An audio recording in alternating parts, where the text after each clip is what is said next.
ನಮಸ್ಕಾರ.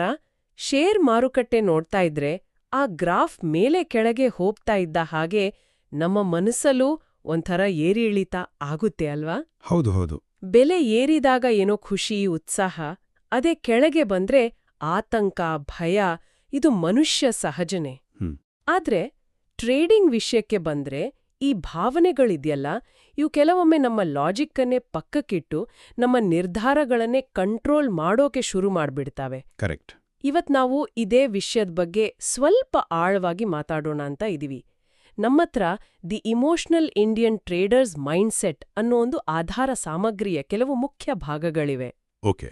ಇದರ ಸಹಾಯದಿಂದ ಭಾರತೀಯ ಟ್ರೇಡರ್ಗಳ ಮನಸ್ಸಲ್ಲಿ ಈ ಇಮೋಷನ್ಸ್ ಅಂದ್ರೆ ಭಾವನೆಗಳು ಹೇಗೆ ಕೆಲಸ ಮಾಡ್ತಾವೆ ಮತ್ತೆ ಅವರ ಟ್ರೇಡಿಂಗ್ ನಿರ್ಧಾರಗಳ ಮೇಲೆ ಇದರ ಪ್ರಭಾವ ಏನು ಅನ್ನೋದನ್ನ ಅರ್ಥ ಮಾಡ್ಕೊಳ್ಳೋ ಪ್ರಯತ್ನ ಮಾಡೋಣ. ಒಳ್ಳೆ ವಿಷಯ. ಇದು ಕೇವಲ ಲಾಭ ನಷ್ಟದ ಲೆಕ್ಕಾಚಾರ ಅಷ್ಟೇ ಅಲ್ಲ, ಅದರ ಹಿಂದೆ ಇರೋ ಆ ಒಂದು ಮೆಂಟಲ್ ಸ್ಟ್ರಗಲ್ ಇದೆಯಲ್ಲ, ಅದರ ಕಡೆ ಗಮನ ಕೊಡೋಣ.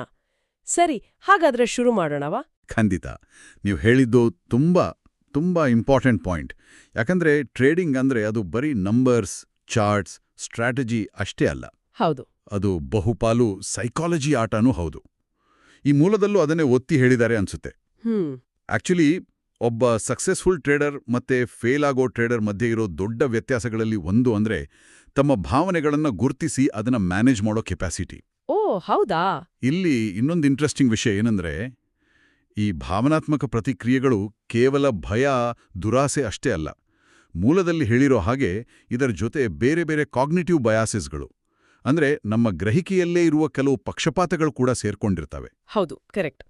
ಮೂಲದಲ್ಲಿ ಹೇಳಿರೋ ಮೊದಲನೇ ಪಾಯಿಂಟ್ ಇದಲ್ವಾ, ಅಂದ್ರೆ ಎಮೋಷನ್ಸ್ನಿಂದ ಡ್ರೈವ್ ಆಗೋ ಮಾರ್ಕೆಟ್ ನಿರ್ಧಾರಗಳು. ಹೌದು. ಅಂದ್ರೆ ಲಾಜಿಕಲ್ ಆಗಿ ರಿಸರ್ಚ್ ಮಾಡಿ, ಅನಾಲಿಸಿಸ್ ಮಾಡಿ ಅಥವಾ ಒಂದು ಫಿಕ್ಸ್ಡ್ ಸ್ಟ್ರಾಟಜಿ ಇಟ್ಕೊಂಡು ಟ್ರೇಡ್ ಮಾಡೋ ಬದಲು ಆ ಕ್ಷಣದ ಫೀಲಿಂಗ್ಸ್, ಈಗ ಭಯ ಇರಬಹುದು, ಇಲ್ಲಾಂದ್ರೆ ಓವರ್ ಎಕ್ಸೈಟ್ಮೆಂಟ್ ಅಥವಾ ಮಿಸ್ ಮಾಡ್ಕೋತಾ ಇದೀನಿ ಅನ್ನೋ ಫೋಮೋ, ಅಂದ್ರೆ ಫಿಯರ್ ಆಫ್ ಮಿಸ್ಸಿಂಗ್ ಔಟ್, ಇಲ್ಲಾಂದ್ರೆ ಕೆಲವೊಮ್ಮೆ ಓವರ್ ಕಾನ್ಫಿಡೆನ್ಸ್ ಕೂಡ. ಕರೆಕ್ಟ್. ಇದ್ರ ಮೇಲೇನೆ ಶೇರ್ ತಗೊಳ್ಳೋದು, ಮಾರೋದು, ಇದು ಬರೀ ರೈಟ್ ರಾಂಗ್ ಡಿಸಿಷನ್ ಅನ್ನೋದಕ್ಕಿಂತ ಇದೊಂದು ಬಿಹೇವಿಯರಲ್ ಪ್ಯಾಟರ್ನ್ ಅಂತ ಮೂಲದಲ್ಲಿ ಹೇಳಿದ್ದಾರೆ. ಇದು ಯಾಕೆ ಪ್ರಾಬ್ಲಮ್ ಆಗುತ್ತೆ ಅಂದ್ರೆ ಈ ತರ ಎಮೋಷನಲ್ ನಿರ್ಧಾರಗಳಿದೆಯಲ್ಲ, ಅವು ಮಾರ್ಕೆಟ್ ರಿಯಾಲಿಟಿಯಿಂದ ತುಂಬಾ ದೂರ ಇರುತ್ತೆ. ಉದಾಹರಣೆಗೆ ಮೂಲದಲ್ಲಿ ಹರ್ಡ್ ಮೆಂಟಾಲಿಟಿ ಬಗ್ಗೆ ಹೇಳಿದ್ದಾರೆ, ಅಂದ್ರೆ ಹಿಂಡು ಮನೋಭಾವ. ಓಕೆ. ಎಲ್ಲರೂ ಒಂದು ಶೇರನ್ನ ತಗೊಳ್ತಾ ಇದ್ದಾರೆ ಅಂದ್ರೆ ನಾವು ತಗೊಳ್ಳೋದು. ಯಾಕೆ, ಹೇಗೆ ಅಂತ ಯೋಚಿಸ್ದೆ, ಅಥವಾ ಎಲ್ಲರೂ ಮಾರಾಟ ಮಾಡ್ತಿದ್ದಾರೆ ಅಂತ ನಾವು ಪ್ಯಾನಿಕ್ ಆಗಿ ಮಾರೋದು. ಹೌದು ಹೌದು. ಇದರ ಹಿಂದೆ ಆ ಶೇರಿನ ನಿಜವಾದ ವ್ಯಾಲ್ಯೂ ಬಗ್ಗೆ ಅನಾಲಿಸಿಸ್ ಇರಲ್ಲ. ಕೇವಲ ಬೇರೆಯವರು ಮಾಡ್ತಿದ್ದಾರೆ, ನಾನು ಮಾಡಬೇಕು, ಅಥವಾ ಅಯ್ಯೋ ಅವಕಾಶ ಹೋಗ್ಬಿಡುತ್ತೇನೋ ಅನ್ನೋ ಫೀಲಿಂಗ್ಸ್ನೇ ಮೇಲ್ಗಾಯ ಆಗಿರುತ್ತೆ.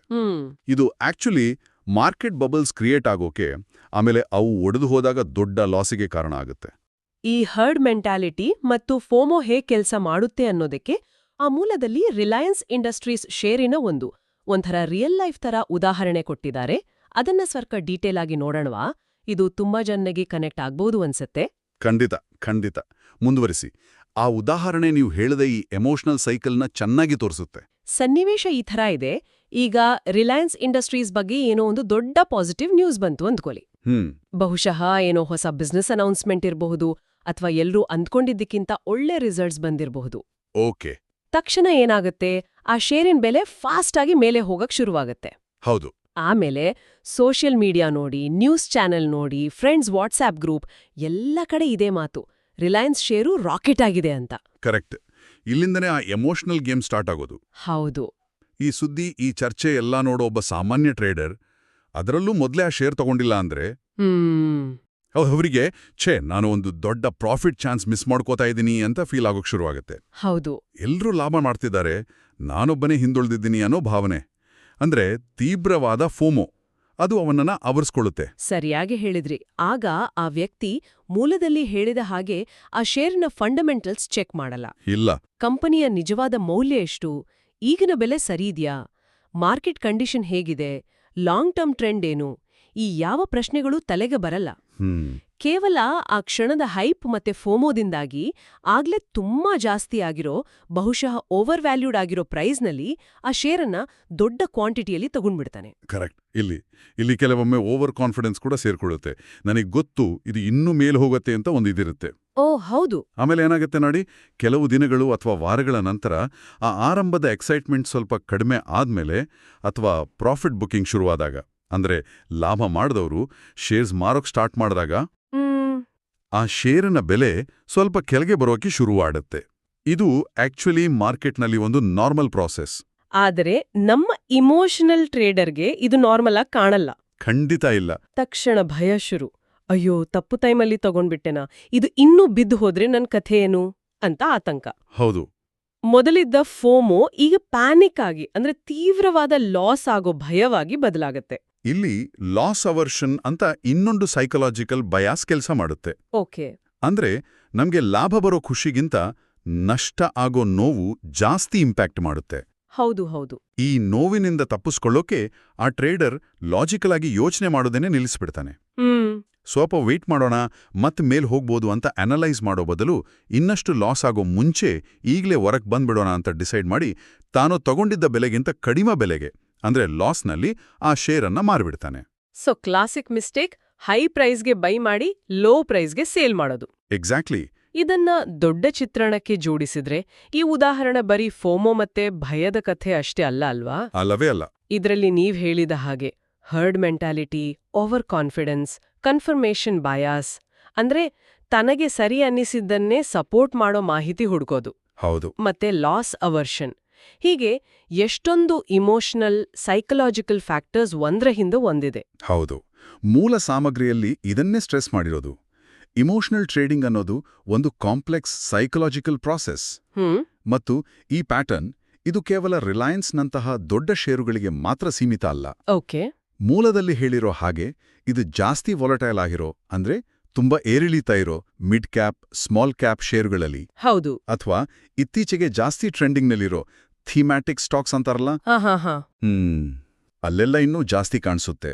ಅಲ್ಲಿ ನ್ಯೂಸು ಮತ್ತೆ ಸೋಷಿಯಲ್ ಮೀಡಿಯಾ ಇಂಪ್ಯಾಕ್ಟ್ ಇನ್ನೂ ಜಾಸ್ತಿ ಇರುತ್ತೆ. ಈ ಪೆನ್ನಿ ಸ್ಟಾಕ್ ಮಲ್ಟಿಬ್ಯಾಗರ್ ಆಗತ್ತೆ ಅಂತ ಎಲ್ಲಾದ್ರೂ ಟಿಪ್ಸ್ ಬಂದ್ರೆ ಆಗಂತೂ ಲಾಜಿಕ್ ಪೂರ್ತಿ ಮರ್ತು ಬರೀ ದುರಾಸೆ ಮತ್ತೆ ಫೋಮೋನೇ ಡಿಸಿಷನ್ ತಗೊಳ್ಳೋ ಹಾಗೆ ಮಾಡುತ್ತೆ. ಹಾಗಾದ್ರೆ ಈ ಮೂಲ ಸಾಮಗ್ರಿಯಲ್ಲಿ ಈ ಎಮೋಷನಲ್ ಡಿಸಿಷನ್ಸ್ನ ಪರಿಣಾಮಗಳ ಬಗ್ಗೆ ಏನ್ ಹೇಳಿದಲೆ? ಬರೀ ದುಡ್ಡು ಲಾಸ್ ಆಗೋದು ಮಾತ್ರನಾ ಅಥವಾ ಬೇರೆನಾದ್ರೂ ಇದೆಯಾ? ದುಡ್ಡು ಲಾಸ್ ಆಗೋದು ಒಂದು ದೊಡ್ಡ ಪರಿಣಾಮ, ಖಂಡಿತ. ಅದೇ ಅಷ್ಟೇ ಅಲ್ಲ. ಮೂಲದಲ್ಲಿ ಹೇಳಿರೋ ಹಾಗೆ ಇದು ಟ್ರೇಡರ್ನ ಮೆಂಟಲ್ ಹೆಲ್ತ್ ಮೇಲೂ ಕೆಟ್ಟ ಪರಿಣಾಮ ಬೀರುತ್ತೆ. ಕಂಟಿನ್ಯೂಸ್ ಆಗಿ ಟೆನ್ಷನ್, ಸ್ಟ್ರೆಸ್ಸು, ಲಾಸ್ ಆದ್ಮೇಲೆ ಡಿಪ್ರೆಷನ್, ತಾನು ತಗೊಂಡ ನಿರ್ಧಾರದ ಬಗ್ಗೆನೇ ಡೌಟ್, ಇದೆಲ್ಲ ಆ ವ್ಯಕ್ತಿಯ ಕಾನ್ಫಿಡೆನ್ಸ್ ಕಡಿಮೆ ಮಾಡುತ್ತೆ. ಹೌದು. ಕೆಲವೊಮ್ಮೆ ಏನಾಗುತ್ತೆ ಅಂದ್ರೆ ದೊಡ್ಡ ಲಾಸ್ ಆದ್ಮೇಲೆ ಟ್ರೇಡರ್ಸ್ ಮಾರ್ಕೆಟ್ನಿಂದಾನೇ ದೂರ ಹೋಗ್ಬಿಡ್ಬೋದು. ಅಥವಾ ಇನ್ನೂ ಡೇಂಜರಸ್ ಆಗಿ ಆ ಲಾಸ್ನ ರಿಕವರ್ ಮಾಡೋಕೆ ಅಂತ ಇನ್ನೂ ದೊಡ್ಡ ರಿಸ್ಕ್ ತಗೊಳ್ಳೋ, ಅಂದ್ರೆ ರಿವೆಂಜ್ ಟ್ರೇಡಿಂಗ್ ಅಂತಾರಲ್ಲ, ಆ ಥರದ ನಿರ್ಧಾರಗಳಿಗೆ ಹೋಗ್ಬೋದು. ಇದೊಂದು ವಿಷವರ್ತುಲ, ವಿಷಿಯಸ್ ಸೈಕಲ್ ಆಗ್ಬಿಡುತ್ತೆ. ಇದು ನಿಜಕ್ಕೂ ಸೀರಿಯಸ್ ವಿಷಯ. ಬರೀ ಟೆಕ್ನಿಕಲ್ ಅನಾಲಿಸಿಸ್ ಅಥವಾ ಫಂಡಮೆಂಟಲ್ ಅನಾಲಿಸಿಸ್ ಕಲ್ತ್ರೆ ಸಾಕಾಗಲ್ಲ.